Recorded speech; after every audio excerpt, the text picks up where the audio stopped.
Bonjour Rodrigo, Bonjour Pablo. merci d'avoir accepté notre invitation. Rodrigo, tu es représentant de la FCPE, la Fédération des conseils de parents d'élèves. Demain, jeudi, vous avez enjoint les parents d'élèves justement à manifester aux côtés des enseignants. Un rendez-vous historique, comme le dit votre présidente. De grandes perturbations sont à prévoir parce que vous estimez que la situation dans les écoles, du fait de la pandémie, mais notamment aussi de la vague Omicron, est intenable. Jean Castex a annoncé lundi un assouplissement du protocole sanitaire à l'école. Ça ne vous satisfait pas? Vous auriez préféré qu'il le renforce, ce protocole? En fait, on ne fait pas un protocole sanitaire pour sécuriser les écoles parce que c'est compliqué pour les parents, parce que c'est compliqué pour les enseignants et surtout c'est compliqué pour les enfants.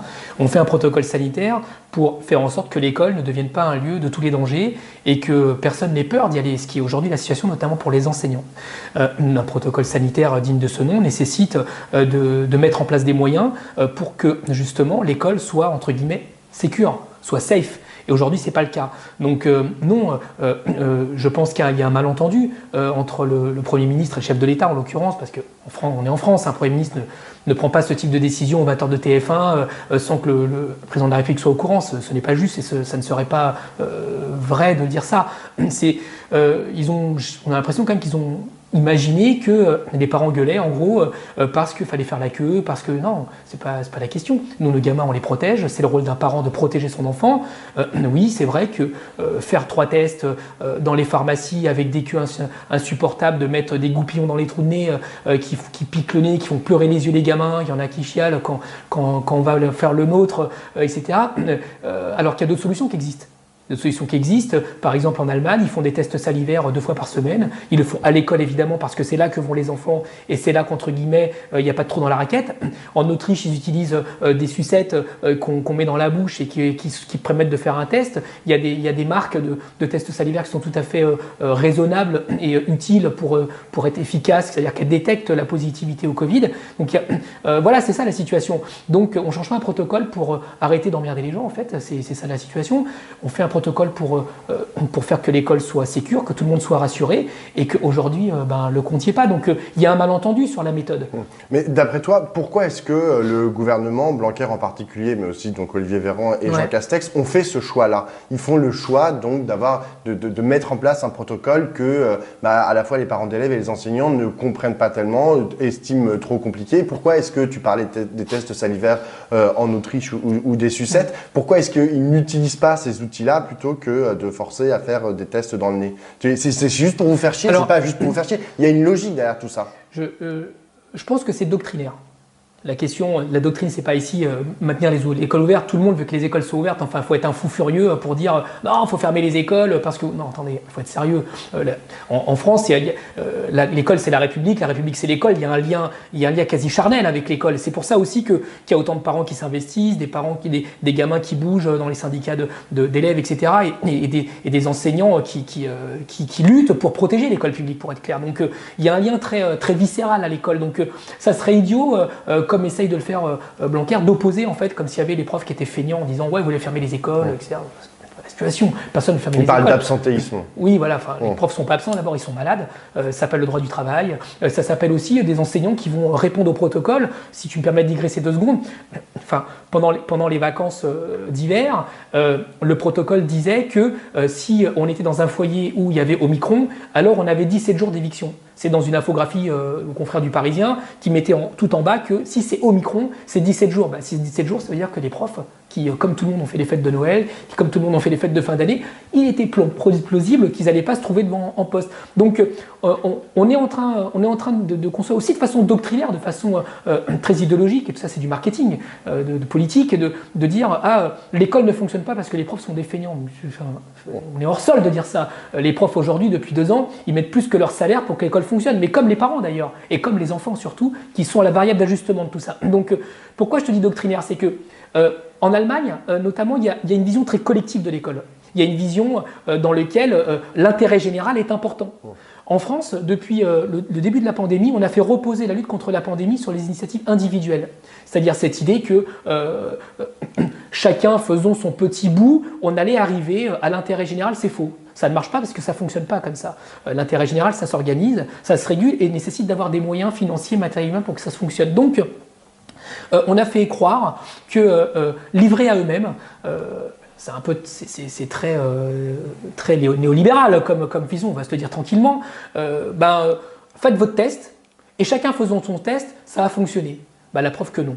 Donc on sait que s'il y a une école, c'est parce que l'école individuelle, ça ne permet pas d'avoir une école collective. Il n'y a que des valeurs collectives ne s'apprennent pas nécessairement en étant chacun dans sa maison devant son bouquin et avec son père ou sa mère, même s'il a été prof. Ça ne fonctionne pas comme ça. Le collectif, ça s'apprend dans les lieux collectifs, et en l'occurrence en France, ça s'appelle le service public d'éducation nationale.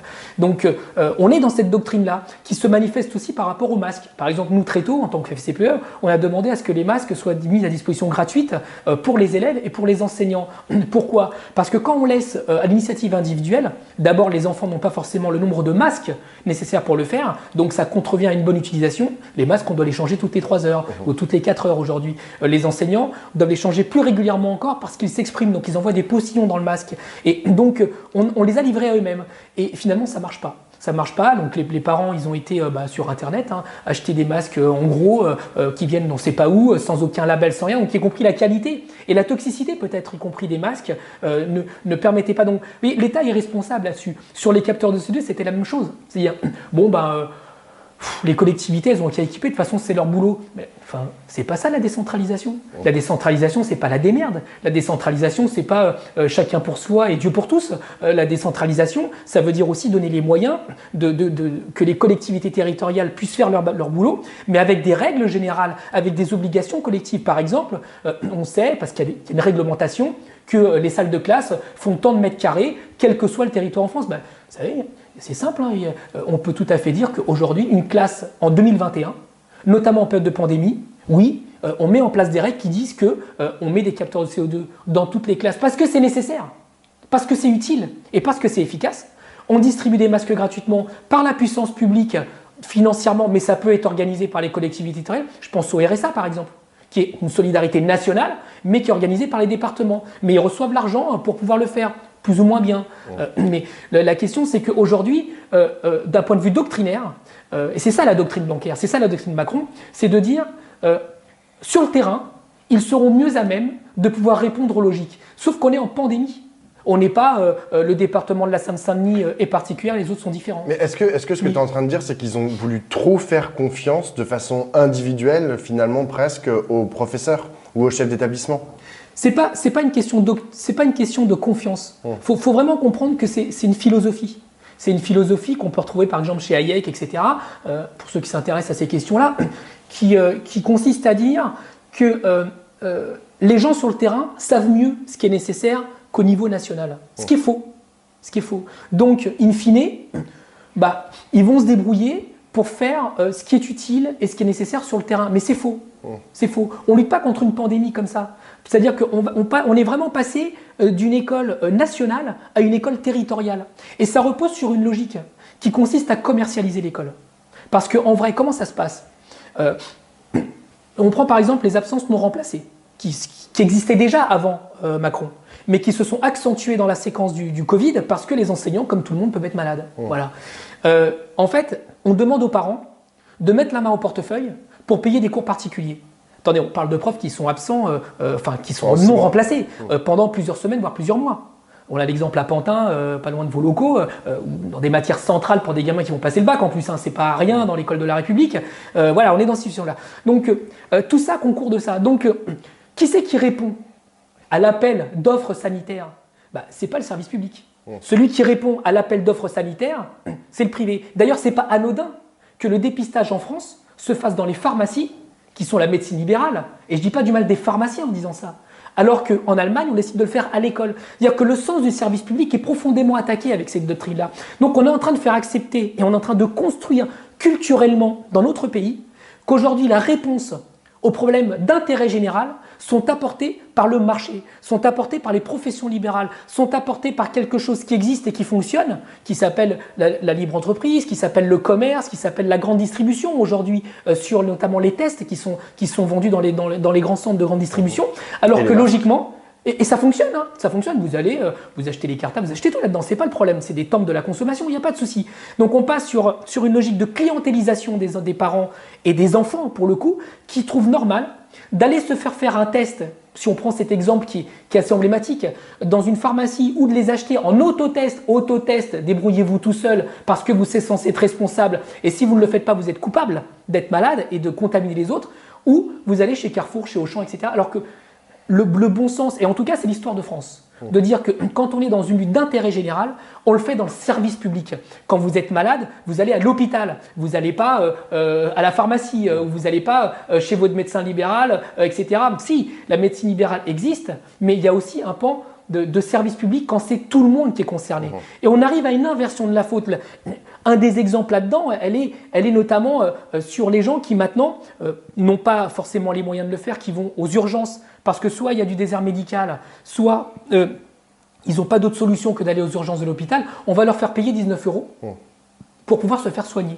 C'est-à-dire que clairement, on est en train de commercialiser le service public et l'école n'échappe pas à ça. Vous savez, ça c'est une vieille consigne de l'OCDE qui existe depuis très longtemps, qui disait que pour le business et pour la croissance, il fallait privatiser une partie du service public. Et dans le service public, il y a eu d'abord la sécurité, il y a les polices municipales, les vigiles, tout ça, etc. C'est-à-dire que l'externalisation de la sécurité de tout le monde, d'une police nationale, d'une gendarmerie nationale, de l'armée éventuellement, sur les villes qui idéologiquement trouvaient les moyens, donc ils les prenaient ailleurs, pour se doter de police municipale. Et dans la ville d'à côté, il n'y en avait pas. C'est-à-dire qu'on n'est plus égaux par rapport à la sécurité.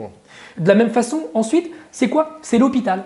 L'hôpital, aujourd'hui, quand vous allez à l'hôpital public et que vous ne trouvez pas de place, ben vous allez où? Vous allez dans le privé, dans les cliniques privées ou dans les médecins qui ne sont pas conventionnés. C'est-à-dire qu'en gros, on vous demande de payer plus que la convention sécurité sociale pour pouvoir vous soigner. Ben, maintenant, on s'attaque à l'école. Et le meilleur exemple de ça, c'est... quand il y a eu les vacances apprenantes de Jean-Michel Blanquer et que l'AFCPE organisait le répit familial, c'est-à-dire la prise en charge gratuite à travers les cotisations des adhérents pour que des parents qui ont été dans des grandes difficultés pendant le confinement puissent être pris en charge pour pouvoir souffler, Jean-Michel Blanquer a organisé les vacances apprenantes et il a passé une convention avec le groupe Mullier, c'est-à-dire qu'il y a des vacances apprenantes, c'est-à-dire en gros on fait des activités pédagogiques, etc., on est censé le faire, dans un centre commercial Auchan. La symbolique, elle est là. C'est-à-dire que le lieu de l'éducation, le lieu de l'instruction, se déplace de l'école vers des espaces de commerce. Tout ça, c'est ça la vraie doctrine. La vraie doctrine, ce n'est pas les écoles ouvertes. Alors, on le dira jamais assez, il y a un impératif, effectivement, un objectif d'école publique, hein, c'est ce que tu défends finalement dans ton discours. Là, demain, vous allez vous allez participer à une grande manifestation, une grande mobilisation.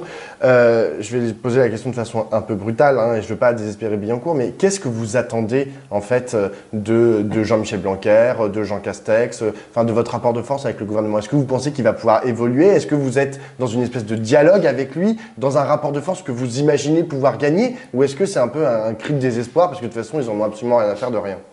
Écoute, moi j'ai été coprésident de la FCPE pendant 3 ans avec Carla Dugo. Ça fait 2 ans en fait, il n'y a pas vraiment de dialogue social. Le dialogue social, ça veut dire qu'on se met autour d'une table, chacun apporte ses idées, chacun apporte ses arguments, ses solutions. Vous savez, nous, à la FCPE, on n'est pas que problémologue, on est aussi solutionnologue. À chaque pas qu'on avance, on apporte une solution. Donc je crois peu au fait que le gouvernement et la majorité actuelle soient susceptibles d'entendre des mesures urgentes. D'abord parce que je pense qu'ils vont avoir du mal à dire bon, on s'est planté, ils avaient raison, on va faire autrement. Une question aussi d'une vision très particulière de l'État qui se trompe jamais dans notre pays, un peu là-dedans. Mais surtout que ce qui est nécessaire, c'est de mettre de l'argent sur la table. Et ça, aujourd'hui, c'est le contraire qui est en train de se passer. Enfin, on est quand même dans une période où le ministère de l'Éducation nationale, avec la complicité du gouvernement, parce que c'est jamais un homme isolé, ça serait pas juste de taper juste sur Blanquer, c'est une logique, a rendu de l'argent au ministre des Finances et du Budget. On est à un peu plus d'un demi-milliard sur l'ensemble du quinquennat, on est à 75 millions d'euros sur le dernier exercice, donc voilà, ça va être un peu compliqué d'aller dans l'autre sens, mais par contre c'est nécessaire de le faire. Donc quand il n'y a pas de dialogue social digne de ce nom, ouais, la seule solution qui reste, c'est de sortir dans la rue, parce que d'abord c'est un droit, le droit de manifester, le droit de grève c'est un droit, et de deuxièmement dire, maintenant il faut vraiment entendre.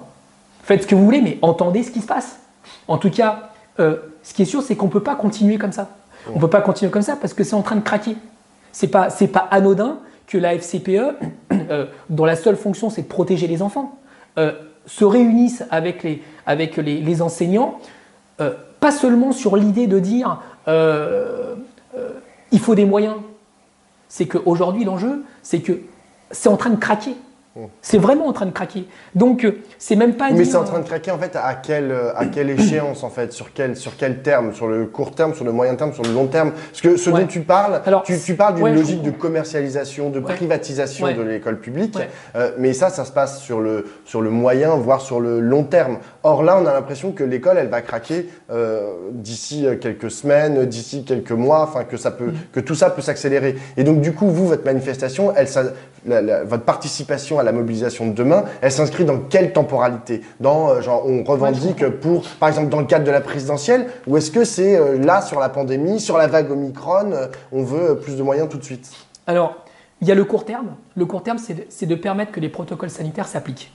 Voilà. On n'est pas fondamentalement contre les protocoles sanitaires, pas des fous furieux. Mais par contre, s'il n'y a pas les moyens financiers, humains, matériels pour le mettre en œuvre, tout ça, c'est bidon. Alors, peut-être que ça fait vendre du papier, peut-être que ça rassure ceux qui ne vont pas à l'école, l'opinion publique, parce qu'on est victime de ça aussi. On est victime d'une majorité qui ne s'adresse pas aux parents, qui ne s'adresse pas aux gamins, qui ne s'adresse pas aux profs. Elle s'adresse à l'opinion publique, qui est aussi construite sur l'idée que les parents sont des chieurs, que les gamins sont relous et que les profs sont des feignants. Donc une fois qu'on met tout ça dans un cocktail, tu secoues le shaker et t'ouvres, et puis tu sors l'opinion. Ah, quand même, nous, on fait notre boulot. Sauf que maintenant, ça ne marche plus. Pourquoi ça ne marche plus? Parce que aujourd'hui, la vague Omicron, c'est-à-dire l'école, elle ne concerne pas que les pauvres. On n'est plus dans le XXe siècle où on dit ouais, de toute façon, il y a des endroits, de toute façon, il y a les gueux, c'est comme ça qu'ils parlent les gens, il faut se le dire. Bon, c'est le prix à payer, on va essayer de faire un peu des dispositifs pour un peu faire du social, machin. Non, aujourd'hui, le confinement, Omicron, les retards scolaires, etc., ils concernent toute la société. Concerne les riches comme les pauvres, du nord au sud, de l'est à l'ouest, et y compris nos compatriotes, parce qu'on oublie de le dire, qui sont notamment dans les DOM. Je pense à Mayotte, je pense à la Réunion, à Guadeloupe, Martinique, pour nommer que. Mais c'est une réalité à l'échelle internationale pour la France aujourd'hui, parce qu'on est sur tous les continents, la France.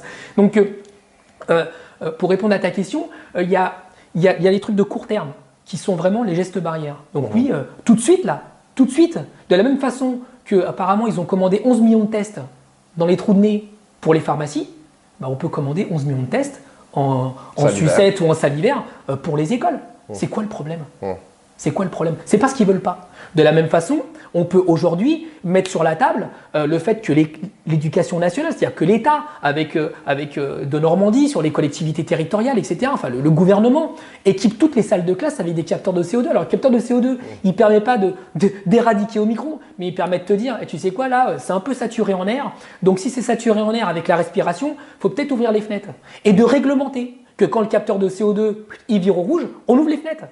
Ça a l'air con ce que je suis en train de dire, ça a l'air un peu basique, mais en fait, quand vous avez des enfants ou des enseignants ou des chefs d'établissement qui disent on n'ouvre pas les fenêtres parce qu'il fait froid, ouais, c'est comme les stations remplacées, il y a du droit, il y a des règles qui disent tu as le droit de ne pas être d'accord. Tu as le droit de penser que c'est pas efficace, sauf qu'il y a une règle qui te dit que tu vas le faire. Et c'est ça aujourd'hui que la réglementation ne permet pas d'agir concrètement. Sur les profs, c'est pareil. Alors on nous dit aujourd'hui, ouais, mais on ne peut pas avoir des profs du jour au lendemain. Ouais, mais attendez, ça fait 2 ans qu'on dit ça. Ça fait 2 ans que la FCPE dit, pour la distanciation physique, il faut baisser les effectifs, il faut faire classe, pas seulement à l'école, mais aussi dans les parcs, dans les salles municipales, mais tout ça, ça s'organise. Et ça, c'est sur le court terme, c'est sur le moyen terme et c'est sur le long terme. Pourquoi? Parce que sur le long terme, quand il y a des retards cognitifs, c'est-à-dire qu'en gros, les gamins n'ont pas assimilé tout le programme, voilà, qu'ils ont des retards scolaires, pour être plus simple, que les gamins vont mal psychiquement aussi, parce qu'il y a des gamins qui ont eu des morts dans leur famille, ça se traite la mort. Le deuil, c'est difficile, c'est sur le temps long le deuil. Plus vous allez avoir des profs avec moins d'élèves, ça va ensemble, plus on sera à même d'écouter les enfants et de faire des signalements pour que des professionnels prennent en charge. Donc, avoir plus de profs, avoir des capteurs de CO2, avoir des tests salivaires, avoir un plan bâti scolaire qui est censé exister, mais qui s'est déguisé en souvenir sur le terrain pour avoir des sanitaires dignes de ce nom pour que les enfants aillent aux toilettes quand ils en ont besoin et pas seulement quand le règlement l'autorise et que c'est la cohue et qu'il faut se laver les mains et qu'il faut aller faire ses besoins. Ouais, tout ça, c'est le quotidien, c'est la vie scolaire qu'on appelle. Ça commence maintenant. Ça commence maintenant, mais pour les 5-10 ans qui viennent, parce qu'on On en a pour 10 ans là, sans sortir de tout ça. On en a pour 10 ans. Donc aujourd'hui, ce qui se met en place, ça ne fonctionne pas. Donc ça ne sert à rien de se taper la tête contre les murs. Alors justement, tu parles des 5 à 10 ans à venir. J'ai une dernière question pour toi, Rodrigo. On est en pleine pandémie encore et toujours, mais on est aussi en campagne présidentielle.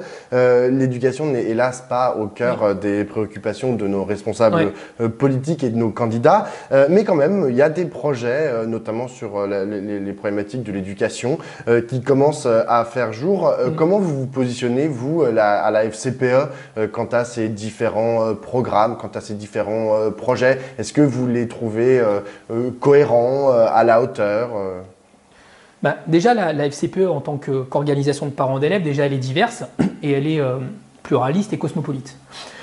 Cosmopolite, ça veut dire que les parents d'élèves sont acteurs et citoyens là où ils résident, et notamment dans le cadre scolaire, dans l'école où vont leurs enfants. Ça n'empêche pas qu'on s'investit aussi sur les autres écoles, notamment quand il faut faire cause commune.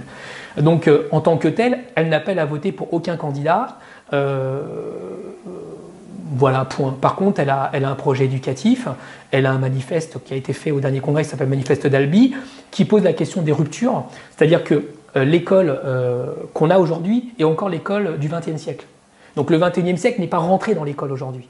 On a ça sur plein d'aspects, le numérique, sur la place de l'enseignant, le rôle de l'élève, voilà, le fait que, y compris d'un point de vue démocratique, on considère que l'école c'est les nouvelles agoras, c'est là où tout le monde se retrouve, etc. D'ailleurs, c'est pas pour rien qu'à chaque échéance électorale, tous les candidats viennent distribuer des tracts, etc., faire ce qu'on appelle du prosélytisme politique devant les écoles. Voilà, c'est un lieu où beaucoup de choses se font, des amitiés se nouent, etc. Donc, quand je dis ça, c'est que tous les candidats ou leurs organisations politiques ont dit, il n'y a pas si longtemps que ça, il y a quelques mois, que l'école était centrale, qu'on ne s'en sortirait pas sans l'école. Moi, ce que je constate, c'est que, d'une façon générale, dans les programmes, l'école est un chapitre, mais n'est pas au cœur du changement. Et nous, on considère que c'est au cœur du changement. C'est au cœur du changement économique, par exemple. Pourquoi? Parce que tu prends un collège, c'est 25 millions d'euros. 25 millions d'euros, ça veut dire qu'il y a de l'argent public qui est mis c'est bon pour le BTP, c'est bon aussi pour les normes environnementales, c'est bon aussi de réfléchir l'espace scolaire autrement pour pas avoir ces petits coins où il peut y avoir du harcèlement d'enfants parce que ça échappe au regard des autres. C'est des sanitaires repensés. Nous, on pense par exemple qu'il faut en finir avec les sanitaires qui sont genrés. Qu'est-ce que ça veut dire d'avoir les toilettes de filles, les toilettes de garçons? Et d'ailleurs, qu'est-ce que ça veut dire aujourd'hui d'avoir les toilettes des enseignants et les toilettes des enfants? Tout le monde a droit à la même hygiène, à la même sécurité, à la même intimité, qu'on soit adulte ou qu'on soit élève. Alors évidemment, ne faites pas dire ce que j'ai pas dit, dans les petites classes, on ne va pas demander aux enseignants de les mettre dans des toilettes d'enfants de 3 ans. C'est pas, je pense qu'il faut pas, voilà, c'est pas mon propos et je pense que faire un crédit d'intelligence là-dessus. Mais c'est-à-dire que l'école aujourd'hui doit être au cœur des programmes pour ces raisons-là. L'école, c'est aussi un acteur du changement, notamment sur les questions de production alimentaire. Si on dit qu'il faut du bio, qu'il faut du local, attendez, la cantine scolaire, c'est 1 milliard de repas qui sont distribués tous les ans. 1 milliard de repas, c'est une aide pour le monde paysan qui est énorme. C'est-à-dire que on a beaucoup bossé avec Greenpeace, notamment sur ces questions-là, et l'Association végétarienne de France. On a fait changer la loi Egalim. On a imposé que dans les collectivités territoriales, donc dans les écoles, parce que vous savez, les communes, c'est la maternelle primaire. Maintenant, on le sait, tout le monde le sait. Maintenant. On a appris ça dans le confinement, c'est cool.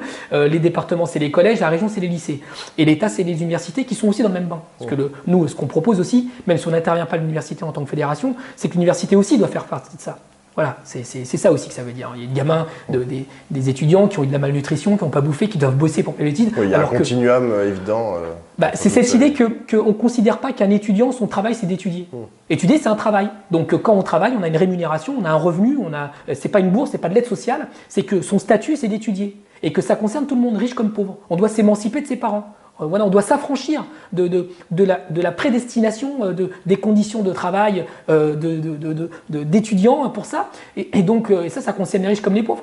Quand tu as un parent qui a, peut-être qu'il a du pognon, je vais être caricatural, mais qui dit à ton gamin, tu sais quoi, tu feras médecine ou rien d'autre, sinon je te paye pas, le gamin il fait quoi? Je vais faire médecine parce que mon père ou ma mère il m'emmerde, et puis voilà. Donc ça c'est transclasse sociale. Donc il y a vraiment une question de statut. Donc, mais pour répondre à la question, c'est oui, aujourd'hui, c'est pas vrai, par exemple, dans cette idée reçue qui est de l'époque de Mendès France, on parle des années 50, 20e siècle, quoi, où pour avoir un plat équilibré, il faut de la viande.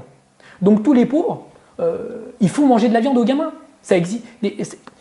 il y a une étude de Greenpeace là-dessus qui est claire, qui dit que oui, les parents qui sont dans la précarité font manger de la viande aux enfants. Le problème, c'est que la viande, elle est dégueulasse.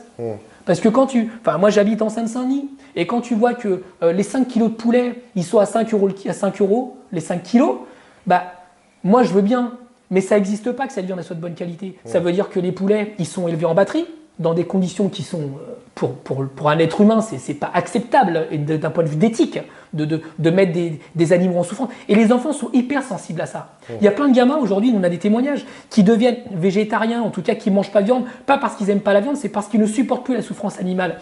Les vidéos d'L214, etc. ont imprégné aussi une partie de nos gamins. Donc il faut prendre en compte ça. Donc voilà, la question c'est comment est-ce qu'on développe toute une alimentation encore une fois, avec ce milliard de repas qui sont distribués chaque année dans l'école pour aller sur des circuits et faire manger aux enfants de la qualité. Faire la qualité. Donc, tu vois, l'école est vraiment un acteur du changement. Un acteur du changement climatique, y compris sociétal. C'est-à-dire que si on fait une école qui ne soit pas le lieu des souffrances, bah oui, ça demande de l'argent, mais c'est des économies à long terme. À long terme, pardon. C'est des économies pas au sens de faire des économies comptables. C'est au sens que si un enfant, par exemple, et je vais prendre un exemple, je sais que je digresse sur ce coup-là, mais pas complètement. Si on apprend aux gamins, dès le plus jeune âge, à avoir des cours de droit et de philosophie, comme on enseigne le français, eh ben peut-être qu'arrivé à l'âge adulte, on arrivera à une situation où un gamin qui veut mettre une main au cul à une nana dans le métro, un petit garçon par exemple, arrivé à l'âge adulte qui fait ça, si on lui a appris tout petit que non seulement faut qu'il apprenne à contenir ses pulsions, mais en plus que c'est illégal et que ça va mal se passer, on a une petite chance d'arriver à l'âge adulte que ça ne se fasse pas. Donc ça veut dire qu'il y a... ils ne sont pas obligés de payer des centaines d'euros pour un psy parce que c'est compliqué un viol. Voilà, on s'en sort pas facilement. Et on a besoin d'accompagner ça, on peut pas être dans le déni de ça. Ça veut dire que les tribunaux n'auront peut-être à moins traiter ces situations-là parce qu'elles seront traitées du fait que tu ne passes pas à l'acte.